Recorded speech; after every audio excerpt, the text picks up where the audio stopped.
મીણાબેન હું ચા પીને આવું છું. બપોર વચ્ચે શાંતિ નહીં લેવા દેવો. પ્રિયંકાબેન આવું છું. પ્રિયંકાબેન સાંભળો ને. હા બોલો એટલે સાંભળું. કેમ આટલા બધા ગુસ્સામાં છો? એલા માથું એટલું ચડ્યું હતું ને એટલે તમે ઘર ચા પીવા આવી. એમને ચા પીવા માટે અત્યારે સ્પેશિયલ તમે આવ્યા. હા એલો જ્યારે માથું ચડે ને તમારી ચા પીને પછી જ મને માથું ઉતરે બોલો ત્યાં સિવાય ઉતરે જ નહીં એટલે મેં કીધું પ્રિયંકાબેન ની ઘરે જઈ આવું અને ચા પી આવું. ચા પીને પછી મારે શાકભાજી લેવા જવું છે. મીણાબેન ને હજી અડધી કલાક પહેલા ફોન આવ્યો કે શાકભાજી લેવા જતો તો આપણે બે હારે જાવ. શાકભાજી લેવા જાવ ને? હા લાલિયા ને જાવ છું. સવારે જ શાકભાજી લઈ આવી હતી પણ જે 500 ની છૂટા નહોતા એટલે 300 રૂપિયા જમા રાખ્યા છે તો લેવા જવા છે મારે.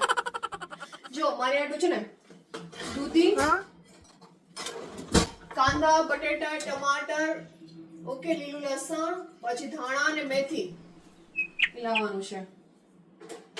મારા ખ્યાલથી બાકી હું રાખ્યું તમે બધું તો કહી દીધું લિસ્ટમાં. આમ જો પ્રિયંકાબેન હું તો મસ્તી કરતી હતી હું કઈ ન જાણી લાલિયાની દુકાને. એમ નહીં, તમારું મગજ છે કે નહીં? એમાં શું ખોટું લગાડો છો પ્રિયંકાબેન તમે? હા એ તો ક્યાંથી હોય, મગજ જ નથી ને તમારો. હું જાઉં છું ક્યારે તમારે ઘરે નહીં આવું. હું એમ મસ્તી કરતી હતી. એલો 2 મિનિટ તો એવું જ થયું કે તમે હાચીને બોલો છો. હવે હું દરરોજ ચા પીવા આવે હો.